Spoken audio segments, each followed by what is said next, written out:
बात किसान हित का है, बात आवाम हित का है।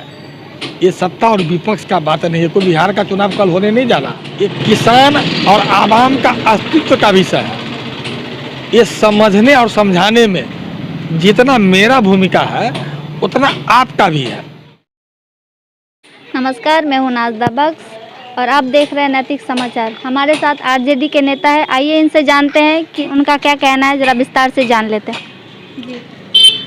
अभी जो 3 कृषि कानून आया है जी। इसके खिलाफ में देश भर का किसान विरोध में दिल्ली में जमा है और बिहार का किसान जितना देश का किसान उग्र है उतना बिहार का किसान उग्र नहीं दिखता है। कारण है कि बिहार में ये कानून 2006 में लागू हुआ था और इस कानून का लाभ बिहार के किसान को नहीं मिल रहा है।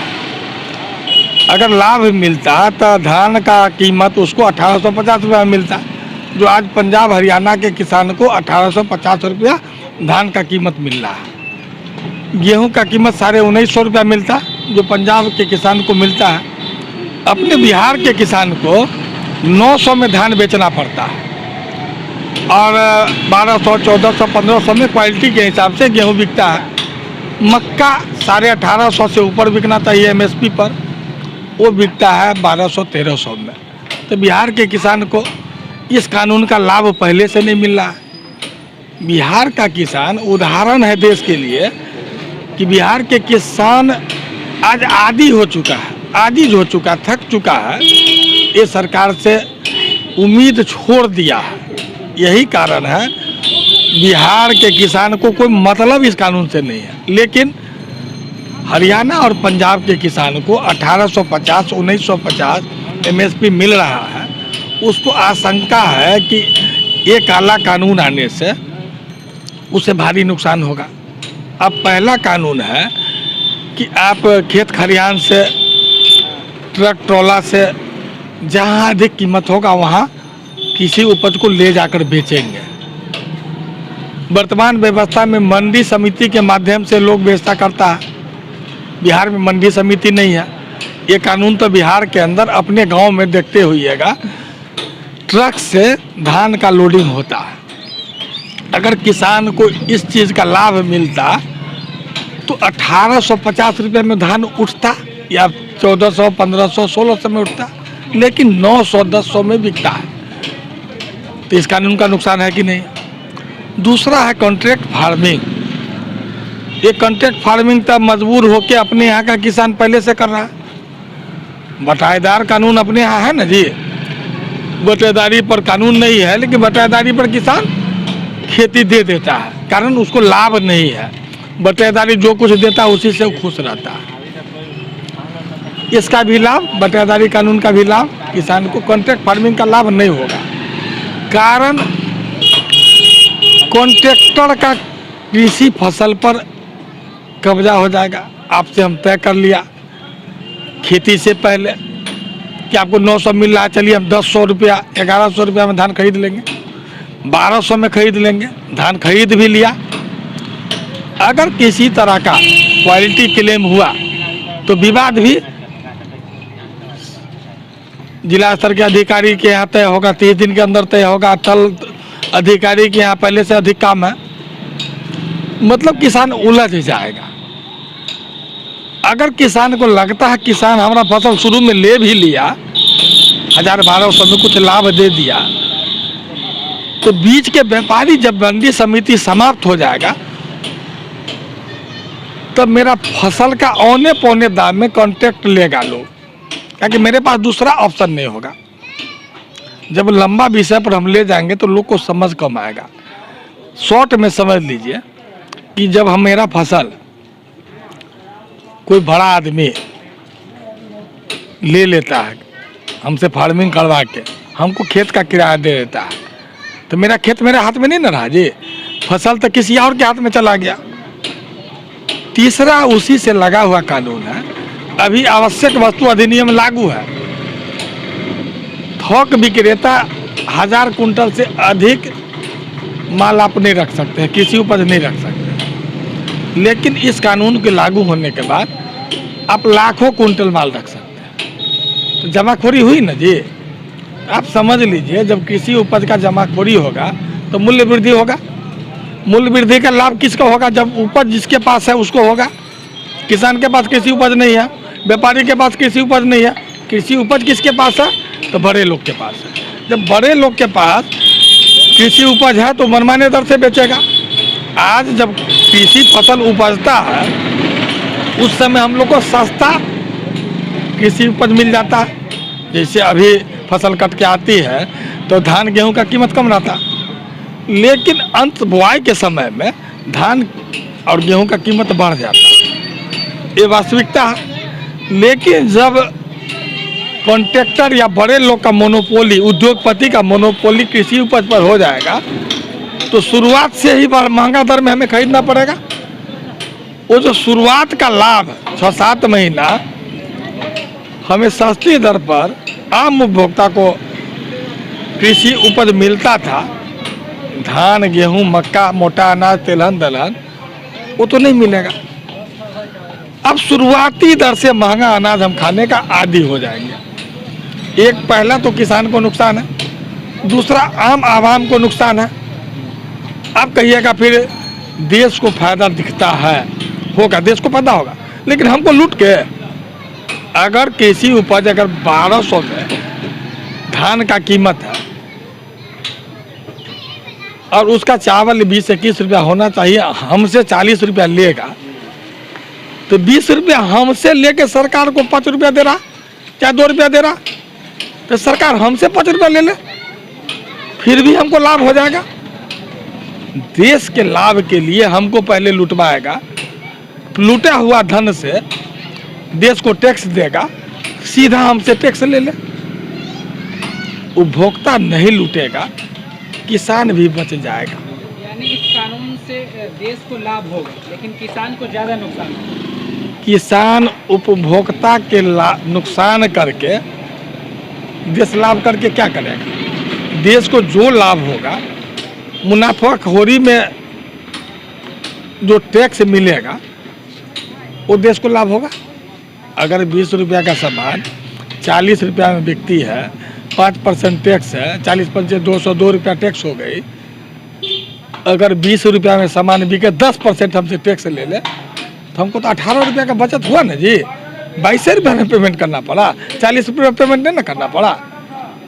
हम तो कहते हमसे ले ले। आज कृषि सब्सिडी पर चर्चा होती है, किसान को मुनाफा पर कृषि सब्सिडी मिलता है, हमको तो भी वापस लो, उस पर भी इनकम टैक्स लगा दो। जितने तरह का सब्सिडी है, आज कृषि सम्मान योजना में 6000 रुपया, कृषि यांत्रिकरण में जो कल पुर्जा ट्रैक्टर वगैरह में सब्सिडी है, वो किसान को सब्सिडी नहीं मिलता है, बिचौलिया सब्सिडी खा जाता है। खाद सब्सिडी है, डीजल अनुदान है। आप तो ब्लॉक स्तर पर पत्रकारिता करते हैं, देखते होइएगा कितना उस चीज़ में भ्रष्टाचार है। किसान को उस चीज़ का लाभ नहीं मिलता। इसलिए किसान का कहना है कि न्यूनतम समर्थन मूल्य जो सरकार तय किया कि लागत का 1.5 गुना पैसा किसान को मिलना चाहिए,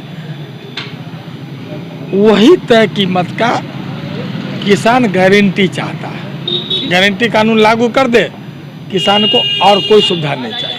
जिस तरह से दूसरे प्रदेश में किसान आंदोलन कर रहे हैं, इसके हिसाब से बिहार के किसान जो ठंड पे पड़े हुए हैं, इसका कारण ये है कि किसान को इसकी जानकारी नहीं है इस कानून के बारे में।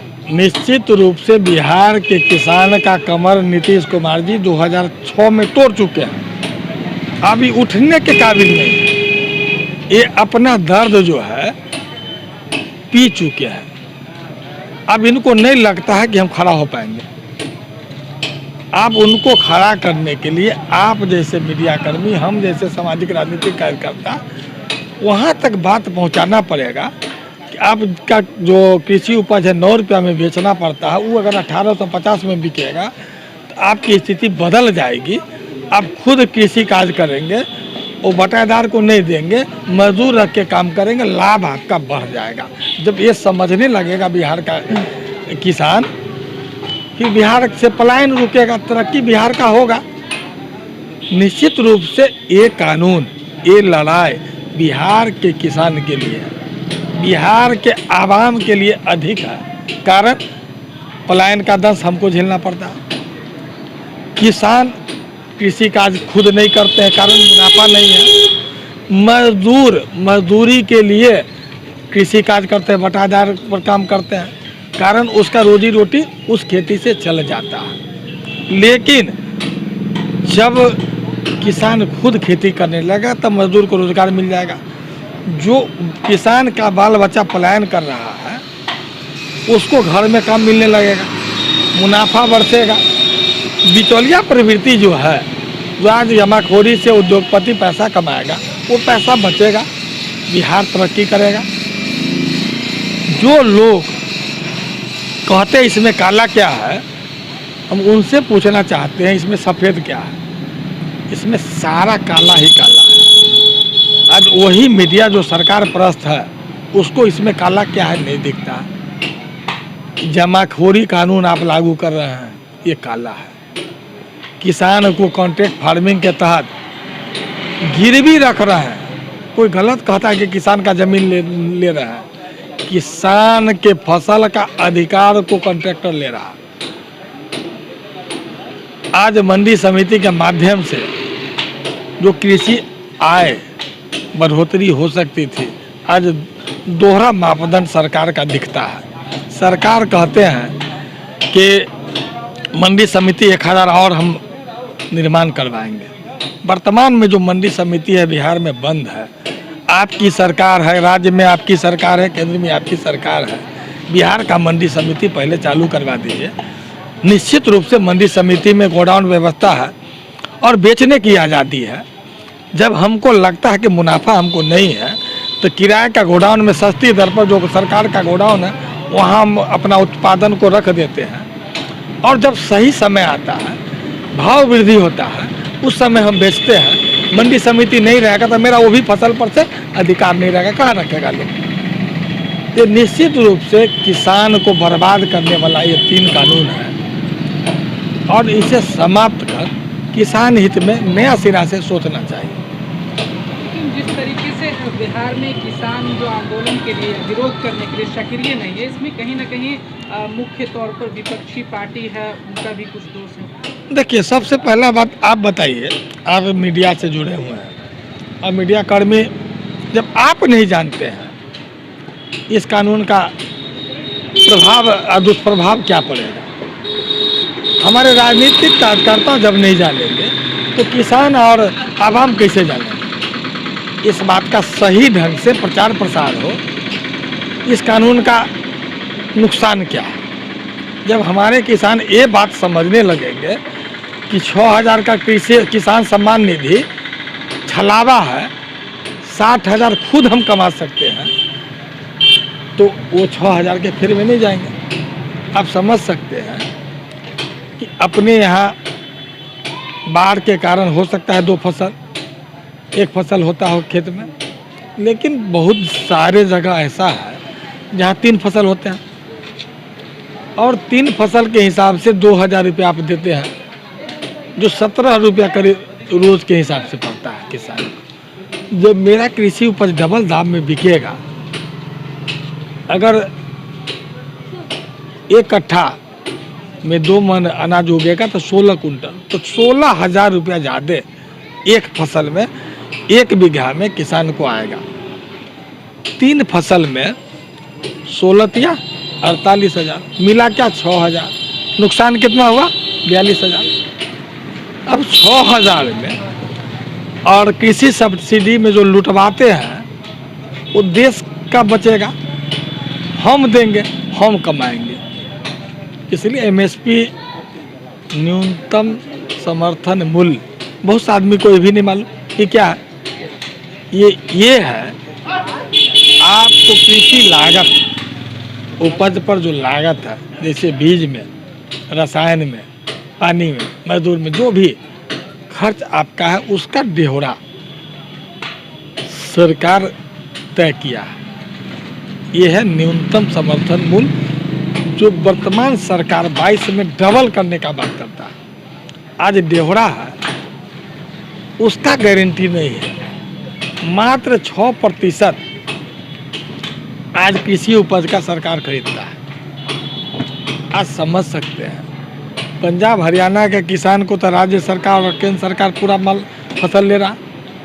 आज मेरा धान 900 में पंजाब चला जाता है और वही सरकार के 1850 में इन करता है।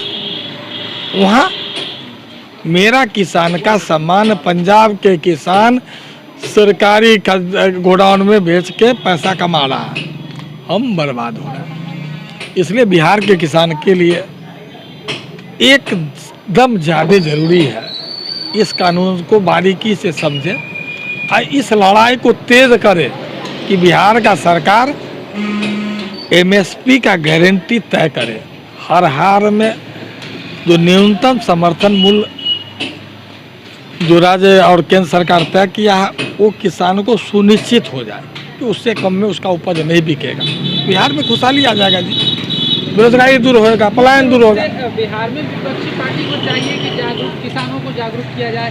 आपने सोशल मीडिया पर लिखे भी थे आप कि किसानों को जागरूक होने की जरूरत है। देखिए, निश्चित रूप से जब हम विपक्ष के लोग कोई बात का चर्चा करते हैं तो लोग में सत्ता पक्ष विपक्ष का चर्चा करके बात को हल्का बना देता है, लेकिन बात किसान हित का है, बात आवाम हित का है। ये सत्ता और विपक्ष का बात नहीं है। कोई बिहार का चुनाव कल होने नहीं जा रहा है, ये किसान और आवाम का अस्तित्व का विषय है। ये समझने और समझाने में जितना मेरा भूमिका है उतना आपका भी है। आप जितना सही ढंग से मेरी बात को नहीं, सच बात को पेश करेंगे उतना वो ग्रहण करेंगे। वो ग्रहण करेंगे तो एक दूसरा में ये बात जाएगी। बात जाने के बाद बात का मूल्यांकन होगा। बात तो सही है, अगर मेरा फसल 1850 में बिकेगा तो हमको लाभ होगा। कोई भी आदमी समझ सकता है कि 900 का 1800 डबल पैसा मुनाफा होगा। आज हम बटाईदार को दिए, खुद करेंगे तो बटाईदार को मजदूरी देंगे, खुद सारा पैसा कमाएंगे। बटाईदार को भी उचित मजदूरी चाहता है। कारण एमएसपी पे बिहार में सामान नहीं बिकता है तो बटाईदार केवल अपना मजदूरी के लिए वो काम करता है।